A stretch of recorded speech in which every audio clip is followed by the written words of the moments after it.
What is going on? What is going on? Look at this. Camera equipment all set up. It hasn't been 3 weeks since my last video, or 4 weeks, a month or so. The deck lid's on. Jason, what are you doing? What's going on?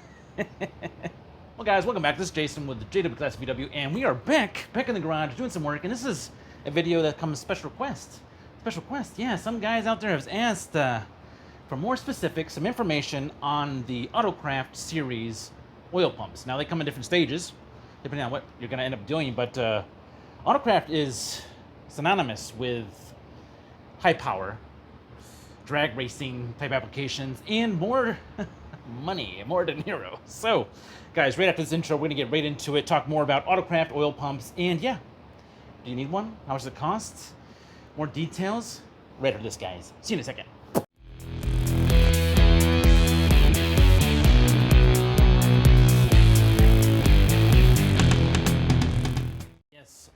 Autocraft oil pumps, guys. Autocraft oil pumps. Well, the first thing I want to get into is some of the idea, the theory behind Autocraft oil pumps. Kind of like, why the heck would I get one in the first place? And it really comes into saving your engine, saving your bearings, and oil starvation, guys. And what am I talking about with oil starvation? We're talking about high RPM engines, high horsepower engines, and making sure that we got oil where it needs to be. Oil in the oil galleries.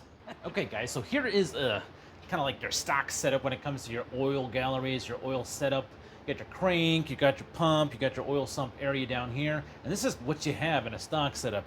You have your pump that's pushing oil all the way up through. You got your first relief valve, which is measuring pressure, making sure that pressure in the system is where it needs to be, which also the pressure in your system is dictated by bearing gap. That's why we talk about bearing gap being so important, and you can't have too loose or too tight of bearings, because too tight of bearings, you're not going to get enough oil in there, or oil pressure is going to be off, so you'll burn up bearings.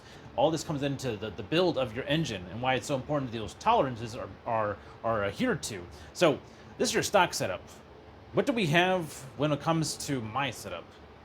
Well, for one, we do not have this right here internal to the engine. This is external oil sump, and I was just like an extra sump right on there with a tube, which you guys are used to seeing.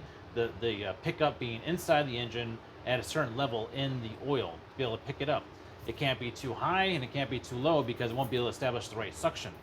So what happens is, and why we moved to the external type of Autocraft setup, where we have the pressure side and the siphoning side of the pump, two separate stages. I'm going to show you guys that here in a second. Is because with this pickup, and if you're going to high RPMs and say you're racing your car, or you're going through turns, engine oil sauces up onto the case. What happens sometimes is you start picking up air into that pickup, or the oil isn't where it needs to be. So what you end up doing with a dry sump, it's time to erase some of this now. So that becomes your main culprit, your main enemy when it comes to high horsepower engines. Like if you're racing, if you're in the rally scene, or if you're out there just like trying to tear up tires and stuff like that, and you get high RPMs, I would say anything above like 5,000 RPMs would be considered high RPMs for a Volkswagen engine, is you have that opportunity, or that potential for the risk of oil starvation, or running your engine low on oil. And if you do that, you can burn up your bearings, which is catastrophic. You can have rods going flying all over the place, and who knows, and we don't want to do that to Envy, my baby down there. That would be a bad deal, bad news. So with the Autocraft oil pump system, we get into stages, separate stages. And that's what we're going to get into here in a second, guys, is talking about the stages and how they work. So back to the board, talk about that. Oh yeah, but real quick, guys, let's not forget to like, share, and subscribe this content if you're enjoying it, which I hope you are. You're just coming by just to look at Envy and just gawk and dream vicariously through JWClassicVW. Now, back to the video. I'm gonna jack a goose up here in the air in a second and kind of run through what's actually going on up underneath the car here when it comes to the oiling system and show you. But first off, guys, let's go ahead and look at the board so I can break it down for you guys in my, well, the best I can do, guys. I'm not an artist. Okay, so one of the first advantages that you're going to see with a dry sump, would be like a remote oil sump where you can put extra oil in your system however much you want. It actually helps out with racing too. If you're racing your Beetle and you need to move weight to different parts of the car, having a remote oil sump would help out with that. And then you don't have to do like the oil sump at the bottom of the car, allowing you to be able to get it a little bit lower if you need to. So what we end up doing with this setup is not with this. With Goose, we don't have this. We don't have the remote oil sump. we have the pickup going to the bottom of the engine.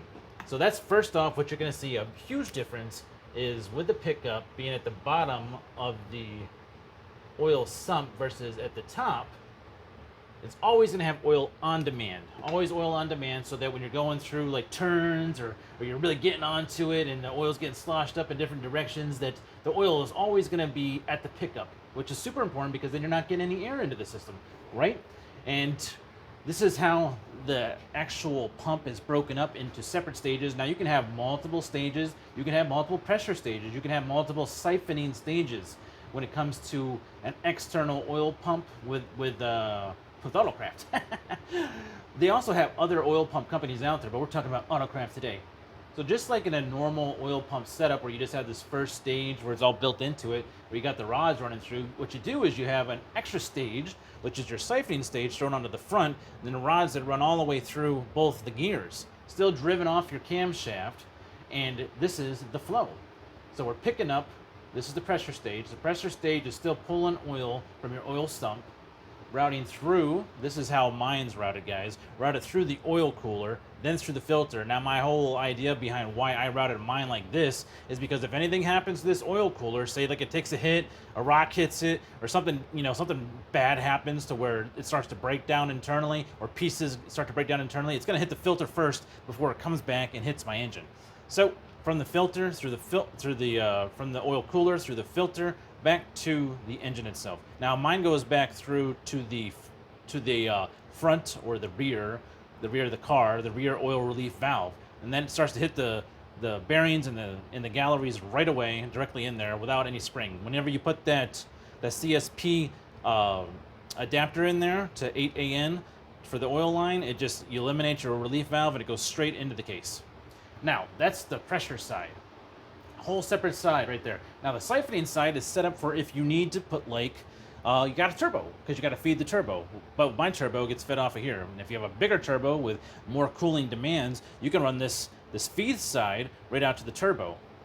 What mine does is it goes right back to the engine case because I don't need that. My turbo is not humongous, so it doesn't need that much pressure running to it. But if I wanted to put a larger turbo in at some point, or if you're running dual turbos, you would be able to pressure feed both of those. Now, the pickup side, the siphoning side on this stage, is siphoning from the valve covers. Both valve covers, you're siphoning from both the valve covers, and I'm siphoning from the turbo. So the whole point of this is to keep oil pressure in the system at all components, because what end up happening is with such a high horsepower engine like Goose, 300 plus horsepower, throwing all the oil out to the valve covers up into the vents as well. Like if it started pushing up into the vents into the breather system, then I'm starting to lose oil pressure because it's pushing so much oil pressure through. I'd start to lose oil pressure in my sump. So with the siphoning capabilities, it's keeping oil into the sump, making sure that no air gets in the system, which means no bearing failure. Yeah, baby. Woo! I need a drink. That was a lot. That was a long breath.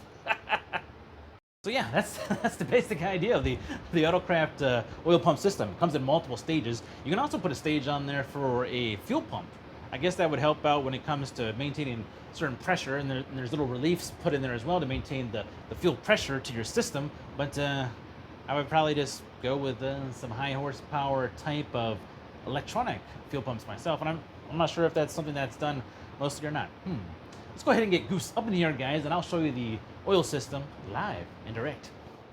Okay, guys, we are underneath Goose, and look at the bottom side of Envy, and she's definitely got some seepage going on underneath here somewhere. So here we go. Here's the whole plumbing situation from the bottom side. You can see that this is the oil pickup, like I was telling you, from the bottom of the oil sump. Yep. And another thing I was telling you guys about too is you can go ahead and set up a remote oil reservoir somewhere instead and pull your oil from there. Up in here you can see that this is a 1.5 stages, and I'm pretty sure that it's a 1.5 stages because of the size of the second stage, or the siphoning stage. It's not a full size like geared pump size like this. I'm not sure exactly what the gear size is for this particular oil pump, this Autocraft oil pump, but you can see that the The siphoning happens right there with the what I like to call the red, white, and blue. The very patriotic fittings made by and I think that's actually a Russell fitting. So from the bottom side here, this is siphoning into the bottom of the T. That is the turbo return. From here, there's a 90 that goes to another T that tees off to both valve covers. And here's one valve cover. Siphoning from this valve cover, pulling oil back to the pump, and then back into the sump. Because all that the siphoning stage does is pull from the valve covers and then routes it right back into the pump. Now this line right here, this one comes down to the bottom. This actually goes back to the case, and I don't know if you guys can see that very well. Right here, up here, it goes to a 90 and then to another 90 to be able to make that swing. Those are full flow 90s up into the CSP adapter that goes into the relief valve up here. The oil filter housing has the feed, also it tees off for the pressure switch and then tees off for the turbo feed. The oil that's going to the turbo. Out of here you can see there's a couple of switches. Not switches, but sensors. We've got the temperature sensor on there. And then this is the pressure switch and pressure sensor. You can see that there is a ended up putting a grounding on here. I had to put a lug on there to ground this down, because for anything on a Volkswagen, you need to have grounds. It's like right here, this sensor is actually grounded to the chassis. You can't just have a sensor feed without a ground. Something good information to know. If you're not getting any kind of feedback from your sensors, you got to make sure that that sensor is grounded. Because if it's going right to an AN fitting, those are aluminum, and you're not going to get a ground out of that. Cool. And my filter in the back there, not filter, but the cooler, oil cooler in the back here. Right there. There's a Sebring oil cooler. It's done a great job so far. I'm making sure that everything stays where it needs to stay as far as temperatures. And that's super important, considering we don't have an oil cooler that's at the block. That's actually blocked off. But there you go, guys. Autocraft Oil Pump. And that is going to do it for today, guys. That is going to do it for this Saturday edition of JWClassicVW. I'm going to get the video done tonight and then get it out for you guys tomorrow. The next video is going to be about the fire extinguisher install. It's about time I got that fire extinguisher installed. It's been kind of rattling underneath my driver's side seat for probably way too long. Kind of surprised it hasn't gone off.